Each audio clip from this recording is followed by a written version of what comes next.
একাত্তরের অস্ত্র ছেড়ে কেন তাদের হাতে কোদাল কলম তুলে নিতে হলো?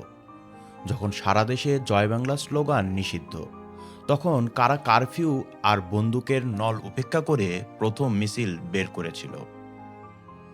জেনারেল জিয়ার হাইজাক রাজনীতি আর এরশাদের স্বৈরাচারী বুলেটের সামনে কোন বুকটা ছিল সবচেয়ে অকুতভয়?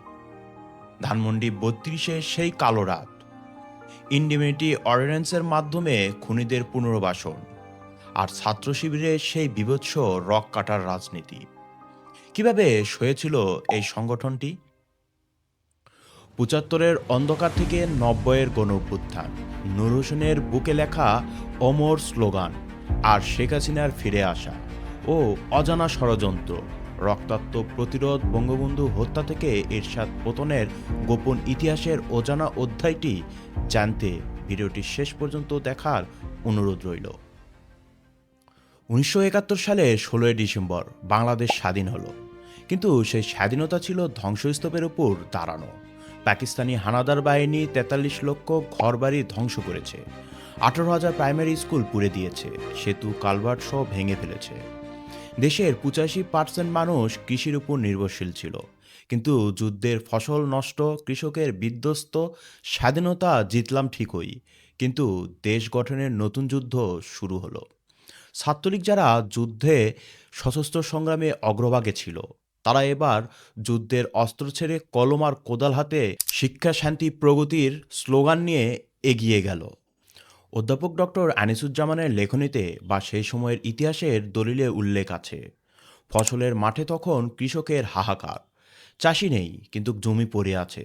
তখন ছাত্রলীগ কর্মীরা স্রেফ স্বেচ্ছাসেবক হিসেবে দেশের এক প্রান্ত থেকে অন্য প্রান্তে গিয়ে কৃষকের ধান কেটে দিয়েছিল। এটাই ছিল ইতিহাসের বিরল সেই কর্মমুখী ছাত্র আন্দোলন। কেন এটি জরুরি ছিল? কারণ স্বাধীন বাংলাদেশ ছিল শূন্য ভাণ্ডারের উপর দাঁড়ানো। সেই মুহূর্তে ছাত্রলীগ কোনো ক্ষমতার লোভ নয়, বরং বঙ্গবন্ধুর সেই সোনার বাংলার ভিত্তিপ্রস্তর স্থাপন করতে নেমেছিল সাধারণ মানুষের কাতারে।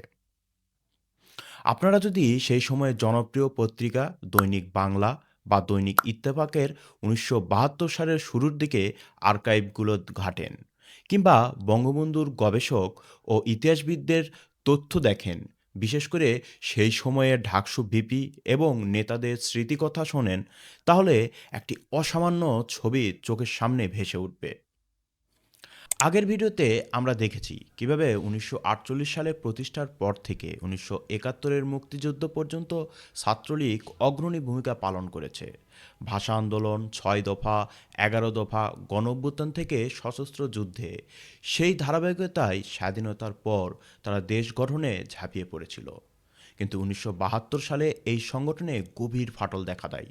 সিরাজুল আলম খান, এস এম আব্দুর রব, এম এ জলিল, শাহজাহান সিরাজ প্রমুখের নেতৃত্বে এক অংশ বিচ্ছিন্ন হয়ে জাসদ, জাতীয় সমাজতান্ত্রিক দল গঠন করে, যা ৩১ অক্টোবর ১৯৭২-এ আনুষ্ঠানিক রূপ নেয়। এই বিভাজন ছিল আদর্শিক। একদিকে বঙ্গবন্ধুর মুজিববাদ, জাতীয়তাবাদ, গণতন্ত্র, সমাজতন্ত্র এবং ধর্মনিরপেক্ষতার ভারসাম্যমূলক পথ, অন্যদিকে জাসদের বৈজ্ঞানিক সমাজতন্ত্র, মার্ক্সবাদী লেনিনবাদী উগ্রতা নিয়ে সরকারকে বুর্জোয়া বলে বিদ্রোহের ডাক দেয়। মহিউদ্দিন আহমেদের জাসদের উত্থান ও পতন বই এবং সেই সময়ের প্রধান প্রধান জাতীয় সংবাদপত্রের পাতাগুলো তাই বলছে। এ বিভাজন সংগঠনের জন্য বড় ধাক্কা ছিল, কিন্তু মূলধারার ছাত্রলীগ নূরে আলম সিদ্দিকী, ইসমত কাদির গামা প্রমুখের নেতৃত্বে বঙ্গবন্ধুর পথে অটল থেকে দেশ গঠনের কাজ চালিয়ে যায়। তারা চেয়েছিল স্বাধীনতা উত্তর ছাত্র রাজনীতি যেন কেবল মিছিল স্লোগানে আটকে না থাকে এবং প্রোডাক্টিভ হয়, যেমন দেশ পুনর্গঠন, ত্রাণ, শান্তিরক্ষা। বিশ্লেষণ করলে দেখা যায় এই বিভাজন দেশের স্থিতিশীলতাকে মারাত্মকভাবে নষ্ট করে। যুদ্ধোত্তর অর্থনৈতিক সংকট, দুর্নীতি, খাদ্য সংকটের মধ্যে জাসদের উগ্র অবস্থান রাজনৈতিক অরাজকতা সৃষ্টি করে। তারা গণবাহিনী গঠন করে সশস্ত্র বিদ্রোহ শুরু করে, যা ১৯৭২ থেকে ৭৫ পর্যন্ত চলে। প্রেক্ষাপট ছিল আদর্শিক অসন্তোষ। তারা মনে করত মুজিব সরকার যথেষ্ট সমাজতান্ত্রিক নয়, তাই তারা সহিংস পথ বেছে নেয়। এতে হাজার হাজার রাজনৈতিক হত্যা, অস্থিরতা বাড়ে। স্বাধীনতার পর আইন শৃঙ্খলার অবনতি ঘটলে ছাত্রলীগ কর্মীরা বঙ্গবন্ধুকে রক্ষা ও শান্তি বজায় রাখতে স্বেচ্ছাসেবক হিসাবে কাজ করে। বঙ্গবন্ধুর নির্দেশে মুজিব বাহিনীর অধিকাংশ সদস্য নবগঠিত জাতীয় রক্ষী বাহিনীতে যোগ দিয়ে দেশবিরোধী ষড়যন্ত্র দমনে সক্রিয় ভূমিকা পালন করে। 1974 সালের ভয়াবহ বন্যা ও দুর্ভিক্ষ যা লক্ষাধিক মানুষের মৃত্যু ঘটায়, যখন অভাবগ্রস্ত মানুষ ঢাকায় আসতে শুরু করে, তখন বঙ্গবন্ধুর আহ্বানে ছাত্রলীগ ঝাঁপিয়ে পড়ে। শুধু ঢাকা মহানগরে অন্তত 50টি লঙ্গরখানা পরিচালিত করে তারা ক্ষুধার্ত মানুষের মুখে অন্ন তুলে দেয়। এতে প্রমাণিত হয় ছাত্রলীগ কেবল রাজপথের লড়াইয়ে নয়, মানবিক সংকটেও অপরাজেয়। জাসদের বিদ্রোহ, আন্তর্জাতিক ষড়যন্ত্র, খাদ্য সাহায্য বন্ধ, অর্থনৈতিক চাপ এবং দুর্ভিক্ষের মুখে বঙ্গবন্ধু 1975 সালে দ্বিতীয় বিপ্লব ঘোষণা করেন এবং বাকশাল বাংলাদেশ কৃষক আওয়ামী শ্রমিক লীগ গঠন করেন। এটা ছিল যৌক্তিক পদক্ষেপ। দেশকে একীভূত করে শোষণমুক্ত সমাজ গড়ার লক্ষ্যে এই পর্যায়ে ছাত্রলীগ জাতীয় ছাত্রলীগে রূপান্তরিত হয়, যার লক্ষ্য জাতীয় ঐক্য, যুবশক্তিকে পুনর্গঠনে কাজে লাগানো এবং অন্যান্য ছাত্র সংগঠনকে একসাথে এক ছাতার তলে আনা। আপনারা যদি চান বাকশাল নিয়ে সম্পর্কে একটি ভিডিও তৈরি করব, আপনারা কমেন্টে জানাবেন। আমরা ফিরে যাব সেই অন্ধকার সময়ে, যেখানে জামায়াতে ইসলামী এবং তাদের সহযোগী রাজাগার, আলবদর, আল শামস বাহিনী 1971-এর মুক্তিযুদ্ধে পাকিস্তানি হানাদারদের সাথে যোগ দিয়ে বাঙালি জাতির বিরুদ্ধে যুদ্ধ ঘোষণা করে। তারা কেবল রাজনৈতিক বিরোধিতা নয়, বরং সংগঠিত গণহত্যা এবং বুদ্ধিজীবী নিধনের অংশ, যা দেশের মেধাশূন্য করার ষড়যন্ত্র ছিল। জামাতের নেতৃত্বে আলবদর এবং আল শামস বাহিনী গঠিত হয় মূলত জামাতের ছাত্র সংগঠন ইসলামী ছাত্র সংঘের সদস্যদের নিয়ে, এবং তারা 1971-এর ডিসেম্বরে ঢাকায় বুদ্ধিজীবীদের তালিকা করে হত্যা করে। যেমন ঢাকা বিশ্ববিদ্যালয় ক্যাম্পাসে শতাধিক মানুষকে হত্যা করা হয়।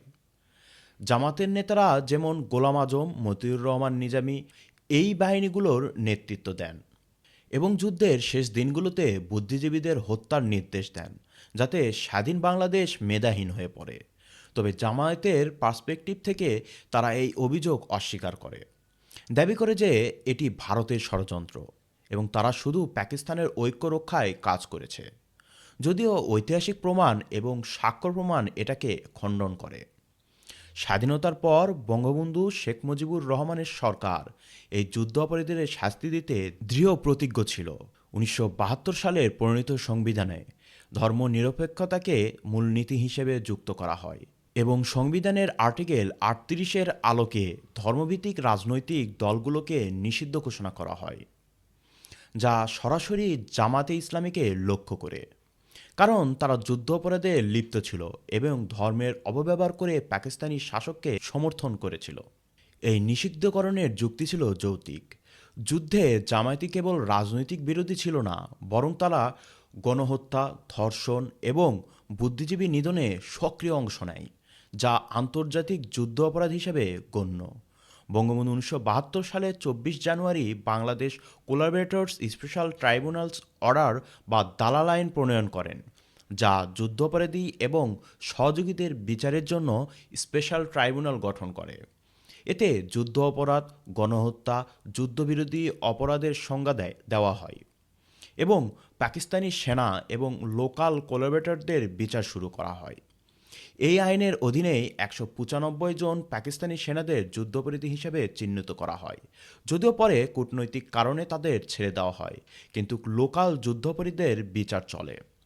সেদিন বঙ্গবন্ধু যে দালাল আইন প্রণয়ন করে যুদ্ধাপরাধীদের বিচার শুরু করেছিলেন, সেই সাহসিকতার কথা আপনারা বঙ্গবন্ধুর গবেষক মুনতাসির মামুন কিংবা হারুনুর রশিদের লেখনীতে বিস্তারিত পাবেন।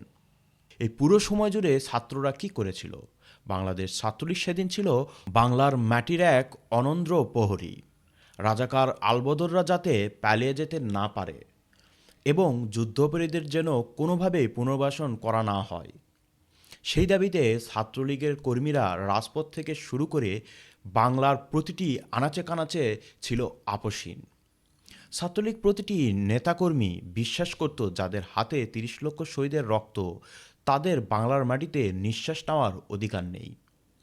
অনেকে আজকে বলেন সেটি কেবল একটি নিষিদ্ধ করার রাজনীতি ছিল, কিন্তু আমি বলবো সেটি ছিল এক রক্তক্ষয়ী অপরাধের হাত থেকে আগামীর বাংলাদেশকে কলঙ্কমুক্ত করার চেষ্টা। আর সেই লড়াইয়ে বঙ্গবন্ধু ও ছাত্রলীগের প্রতিটি সদস্য জীবন বাজি রেখে ঘাতকদের শেকড় উপড়ে ফেলার মিশনে ছিলেন। বিশ্লেষণে বলা যায় এই অবস্থান যৌক্তিক, কারণ ছাত্রলীগ মুক্তিযুদ্ধের অগ্রভাগে ছিল এবং জামায়াতের মতো ধর্মভিত্তিক দলগুলোকে তারা শোষণের হাতিয়ার হিসেবে দেখত। দুর্ভাগ্য ১৯৭৫-এর সামরিক শাসকরা এই ব্যান তুলে নেয়। এবার আমি এমন এক কালো অধ্যায়ে প্রবেশ করছি যা আমাদের ইতিহাসের গতিপথ উল্টে দিয়েছিল। ১৯৭৫ সালের ১৫ই আগস্ট বঙ্গবন্ধু যখন কেবল দেশটা গড়ে তোলা শুরু করেছেন, তখন ভোরের সেই কুয়াশার মতো অন্ধকার ঘিরে ধরল ৩২ নম্বর ধানমন্ডি বাড়িকে। এক নৃশংস রাজনৈতিক চক্রান্তে হত্যা করা হলো জাতির পিতাকে, তার অবোধ শিশু সন্তান রাসেলকে এবং তার সকল পরিবারের সদস্যকে। শেখ হাসিনা আর শেখ রেহানা তখন জার্মানিতে ছিল দেখে প্রাণে বেঁচে যান। আপনারা প্রশ্ন করতে পারেন বঙ্গবন্ধুকে কেন মারা হলো। আমি রেফারেন্স হিসেবে দেব আমেরিকান সাংবাদিক লরেন্স লিফশুলস এর লেখা বই বাংলাদেশ দ্য আনফিনিশড রিভলিউশন। সেখানে পরিষ্কারভাবে দেখানো হয়েছে এটি কেবল একদল বিপদগামী সেনা সদস্যের কাজ ছিল না, এর পিছনে ছিল গভীর এক আন্তর্জাতিক ভূ রাজনৈতিক চক্রান্ত।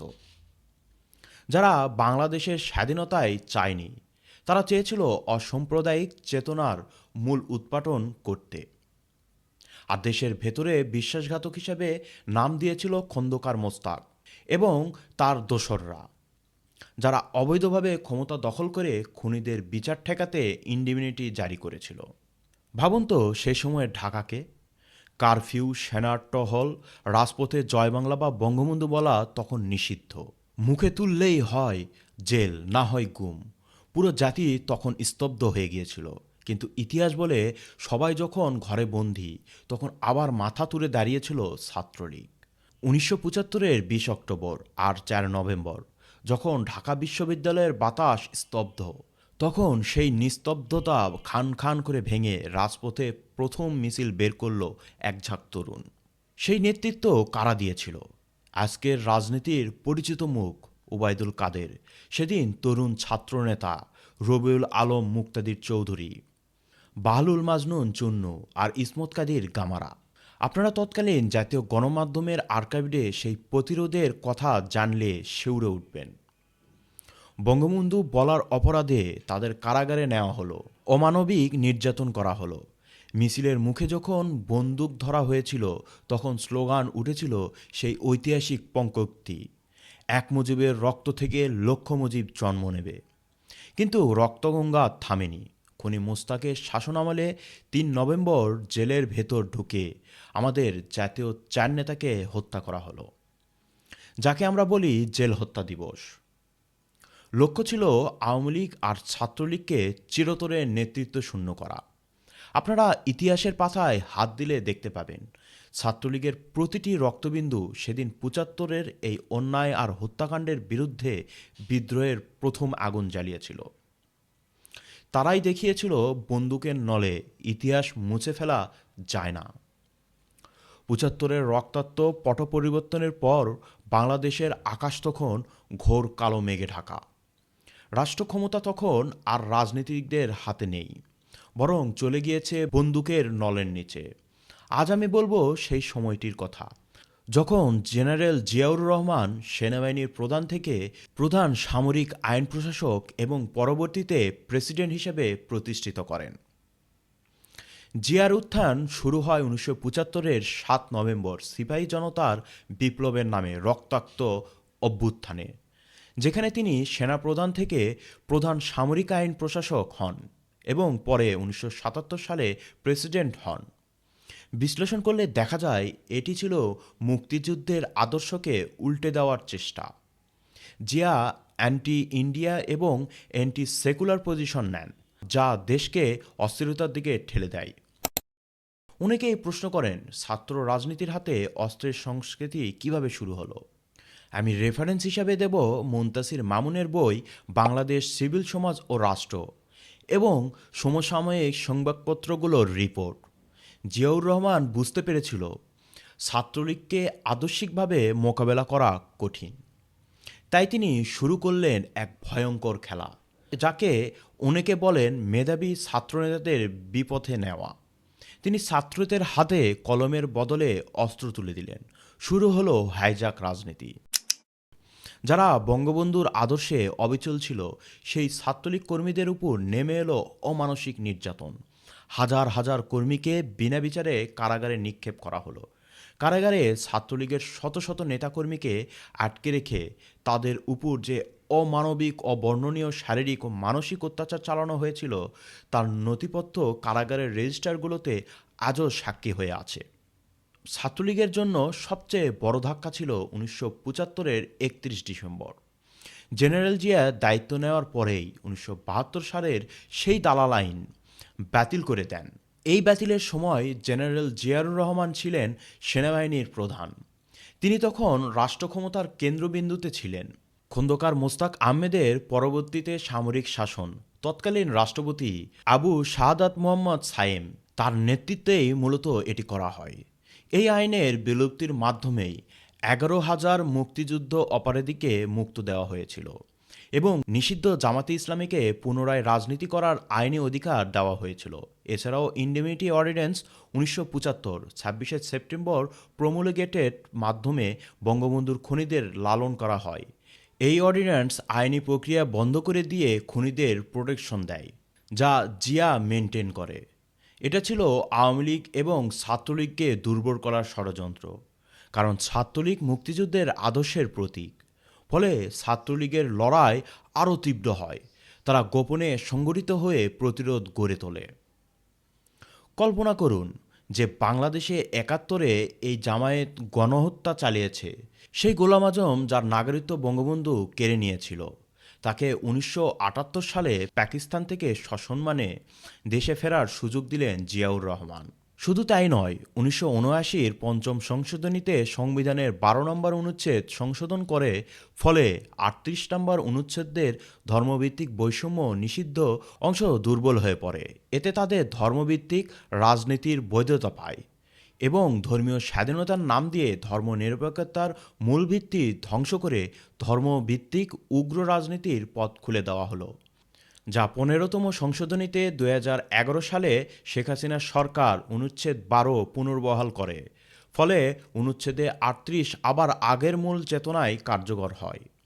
পঞ্চম সংশোধনের মাধ্যমে জন্ম নিল শিবির, যাদের হাতে পঙ্গু হতে হলো অসংখ্য ছাত্রলীগ নেতাকে। ছাত্রলীগের জন্য লড়াইটা তখন দ্বিগুণ কঠিন হয়ে গেল। একদিকে সামরিক সরকার, অন্যদিকে আবার রাজপথে পুরনো সেই শত্রু রাজাকার বংশধরেরা। এই ভয়াবহ নিস্তব্ধতার মধ্যে যখন বঙ্গবন্ধু নামটি নেওয়ার মতো সাহস কারোর ছিল না, তখন সেই 20 অক্টোবর এবং 4 নভেম্বর ঢাকা বিশ্ববিদ্যালয়ের প্রাঙ্গণ মুখরিত হয়ে উঠল প্রতিরোধের মিছিলে। আমি আগেই বলেছি ওবায়দুল কাদের এবং মুক্তাদির চৌধুরী সাহেবদের কথা।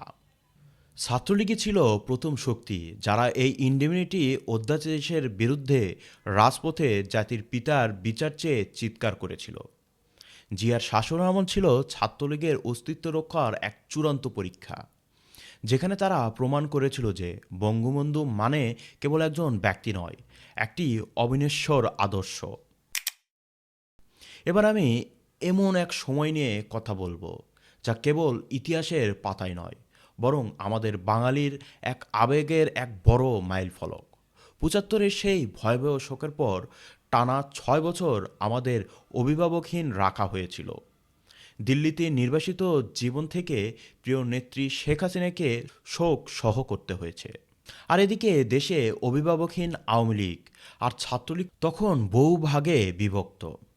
প্রতিষ্ঠিত সাংবাদিক বেবি মওদুদের বঙ্গবন্ধুর স্বদেশ প্রত্যাবর্তন বই এবং সেই সময়ের রাজনীতির নিবিড় পর্যবেক্ষক মুনতাসির মামুনের লেখনী, সেখানে পরিষ্কার আছে 1981 সালের 16-18 ফেব্রুয়ারি আওয়ামী লীগের জাতীয় কাউন্সিলে শেখ হাসিনাকে সর্বসম্মতিতে সভাপতি নির্বাচিত করা হয়।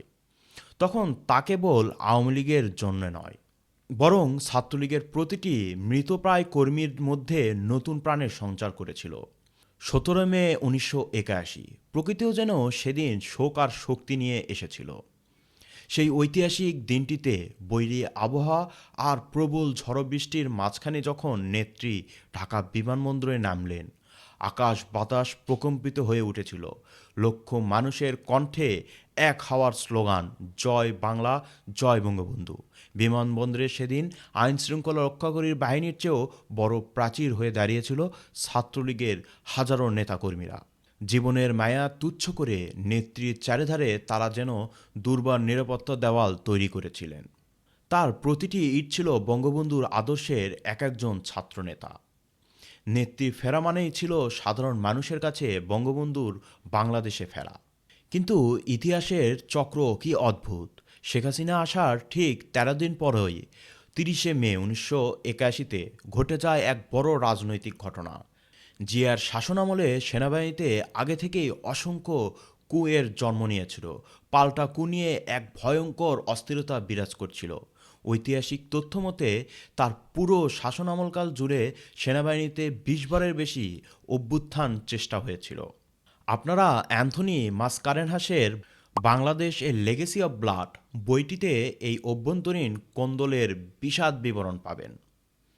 চট্টগ্রাম সার্কিট হাউসে জেনারেল মঞ্জুরের নেতৃত্বে একদল বিদ্রোহী সেনা সদস্য জিয়ার উপর অতর্কিত আক্রমণ চালায় এবং তাকে হত্যা করে। এটি ছিল সামরিক শাসনের ভেতরকার ক্ষমতাদ্বন্দ্বের এক চরম বহিঃপ্রকাশ। জিয়ার এই মৃত্যু দেশে এক গভীর রাজনৈতিক শূন্যতা তৈরি করে দিল। একদিকে সামরিক কোন্দল, অন্যদিকে নেতৃত্বহীন রাজনীতি, এই দুয়ের দোলাচালে বাংলাদেশ পা বাড়িয়ে দিল জেনারেল এইচ.এম. এরশাদের পরবর্তীতে একনায়কতান্ত্রিক যুগের দিকে, যার বিরুদ্ধে ছাত্রলীগকে করতে হয়েছে এক দীর্ঘ রক্তাক্ত সংগ্রাম। 1982 সালের 24 মার্চ সেনাপ্রধান হোসেন মোহাম্মদ এরশাদ অভ্যুত্থানের মাধ্যমে ক্ষমতা দখল করে, যা ছিল জিয়াউর রহমানের সামরিক শাসনের ধারাবাহিকতা। এরশাদের স্বৈরাচারী শাসন শুরু হয় দমনমূলক নীতি দিয়ে। বিরোধীদের গ্রেপ্তার, সংবাদপত্রের সেন্সরশিপ এবং রাজনৈতিক দলগুলোর উপর নিষেধাজ্ঞা। গবেষক তপন কুমারের এরশাদ বিরোধী আন্দোলন অথবা সেই সময়ের প্রতিবাদী গান, সংবাদপত্রের দলিল ও ঐতিহাসিক রেকর্ড বলছে, এরশাদের ক্ষমতা দখলের পর প্রথম শক্তিশালী প্রতিবাদটি এসেছিল বাংলাদেশ ছাত্রলীগ থেকে। 1983 সালের 14 ফেব্রুয়ারি শিক্ষামন্ত্রী মজিদ খানের প্রস্তাবিত শিক্ষানীতির বিরুদ্ধে, যা আরবি এবং ইংরেজি পাঠ্যকে জোর দিয়ে ধর্মীয়করণের চেষ্টা ছিল, ছাত্র সংগ্রাম পরিষদের মিছিলে পুলিশ গুলি চালায়। এতে ছিল ছাত্রলীগ নেতা জয়নাল আবেদিন জয়, জাফর আহমেদ রাশা, মোজাম্মেল হক এবং দীপালি সাহা সহ অন্তত 10 জন শহীদ হন। বিশ্লেষণ করলে দেখা যায় এই শহীদ তত্ত্ব ছিল যৌক্তিক, কারণ মজিদ খানের নীতি ছিল স্বৈরাচারকে ধর্মীয় আবরণে লুকানোর চেষ্টা, যা শিক্ষা ব্যবস্থাকে পিছিয়ে দিত। এই ঘটনা এরশাদ বিরোধী আন্দোলনের সূচনা করে, যা পরে গণ অভ্যুত্থানে রূপ নেয়। ছাত্রলীগ ঢাকা বিশ্ববিদ্যালয়কে এরশাদ বিরোধী আন্দোলনের প্রধান কেন্দ্রে পরিণত করে। শেখ হাসিনার নেতৃত্বে ছাত্রলীগ রাজপথের প্রধান শক্তি হয়ে ওঠে। মিছিল, হরতাল, অবরোধ, অগ্রভাগে ছিল এই ছাত্রলীগ। এই লড়াইয়ে ত্যাগের উদাহরণ অসংখ্য। 1985 সালে 13 ফেব্রুয়ারি ছাত্রলীগের যুগ্ম সম্পাদক রাউফুন বসুনিয়া মহসিন হলের সামনে ছাত্র সংগ্রাম পরিষদ এবং জাতীয় পার্টির ছাত্র সমাজের সংঘর্ষে শহীদ হয়। 1990 সালে ডক্টর শামসুল আলম খান মিলন পুলিশের গুলিতে শহীদ হন, যা আন্দোলনকে তুঙ্গে তুলে দেয়। এই আত্মত্যাগের যুক্তি ছিল স্বৈরাচারের বিরুদ্ধে ঐক্যবদ্ধ লড়াই। ছাত্রলীগ অন্যান্য সংগঠনের সাথে 10 দফা ভিত্তিক সর্বদলীয় ছাত্র ঐক্য গড়ে তোলে, যা এরশাদের পতন নিশ্চিত করে। আন্দোলনের এক অমর প্রতীক 1987 সালের 10 নভেম্বর যুবলীগ ও ছাত্রলীগের বিশাল মিছিলে নূর হোসেন তার বুকে ও পিঠে লিখেছিলেন, স্বৈরাচার নিপাত যাক, গণতন্ত্র মুক্তি পাক। 0 পয়েন্টে পুলিশের গুলিতে তিনি শহীদ হন। এই শাহাদাত বরণ আন্দোলনের দাবানল ছড়িয়ে দেয় গ্রাম থেকে গ্রামে। সাধারণ মানুষ বুঝতে পারে স্বৈরাচারের পতন সময়ের ব্যাপার মাত্র।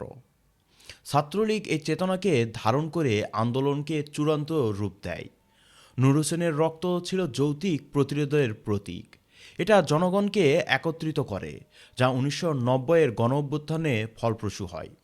ছাত্র জনতার উত্তাল স্রোতের মুখে 1990 সালের 6 ডিসেম্বর এরশাদ পদত্যাগ করতে বাধ্য হন।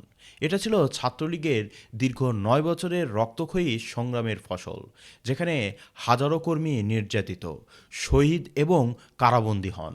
80-র দশকের লড়াইয়ে জিয়া ও এরশাদের আমল জামাত শিবির শিক্ষা প্রতিষ্ঠানে সশস্ত্র অবস্থান নেয়, কিন্তু ছাত্রলীগ জীবনের ঝুঁকি নিয়ে তাদের প্রতিহত করে। শিবিরের রক কাটা রাজনীতি, যেমন 1980 থেকে 90-এর দশকে ক্যাম্পাসে ছাত্রলীগ দমনে হাত পায়ের রক কেটে বর্বরতা, এসব জঙ্গি কায়দা ছাত্রলীগের সাহসিকতাকে রুখতে পারেনি। এরশাদ পতনের পরও লড়াই চলতে থাকে। 1992 সালে শহীদ জননী জানারা ইমামের নেতৃত্বে গোলাম আজমের বিচারের দাবিতে গণ আদালত গঠিত হয়, যেখানে ছাত্রলীগ প্রধান শক্তি হিসেবে কাজ করে। এই গণ আদালত গোলাম আজমকে যুদ্ধ অপরাধী ঘোষণা করে এবং মৃত্যুদণ্ড দেয়, যা জাতীয় সচেতনতা বাড়ায়। এটি ছিল যৌক্তিক, কারণ জিয়া এরশাদের আমলে যুদ্ধাপরাধীদের পুনর্বাসন মুক্তিযুদ্ধের আদর্শকে কুলুষিত করেছিল, আর ছাত্রলীগের বিরুদ্ধে লড়াই করে জাতীয় ঐক্য গড়ে তোলে। কিভাবে 1948 থেকে 1971 পর্যন্ত প্রতিটি গণতান্ত্রিক অর্জনের পেছনে ছাত্রলীগের রক্ত ঝরেছে। প্রথম পর্বে আমরা দেখেছি ছাত্রলীগের প্রতিষ্ঠাতা আর মুক্তিযুদ্ধের ইতিহাস। আজ আমি জানালাম স্বাধীনতা উত্তর দেশ গঠন, 75-এর প্রতিবাদ আর 90-এর স্বৈরাচার বিরোধী আন্দোলনের পূর্ণাঙ্গ রূপরেখা। কিন্তু 1990 সালের পর সময় অনেক বদলেছে। রাজনীতির সমীকরণ আর ছাত্রলীগের অবস্থান নিয়ে অনেক ইতিবাচক নেতিবাচক বিতর্ক সামনে এসেছে। পরবর্তী ভিডিওতে আমি নির্মমভাবে আলোচনা করব 1990 পরবর্তী ছাত্রলীগকে নিয়ে, যেখানে থাকবে তাদের অভ্যন্তরীণ অস্থিরতা, ক্ষমতার প্রভাব এবং আমাদের অতি কাছের সেই 2024-এর জুলাই আন্দোলন। কেন ছাত্রলীগকে জুলাইয়ের প্রেক্ষাপটে এবং বর্তমানে নিষিদ্ধ করা হলো? তারা কি নিজেদের অতীত মর্যাদা হারিয়েছে, নাকি গভীর ষড়যন্ত্রের শিকার? ইতিবাচক এবং নেতিবাচক উভয় দিক থেকে ছাত্রলীগের রাজনীতি নিয়ে আলোচনা করব। দেখার অনুরোধ রইল। ততক্ষণ পর্যন্ত ভালো থাকবেন, সুস্থ থাকবেন। আল্লাহ হাফেজ। ধন্যবাদ।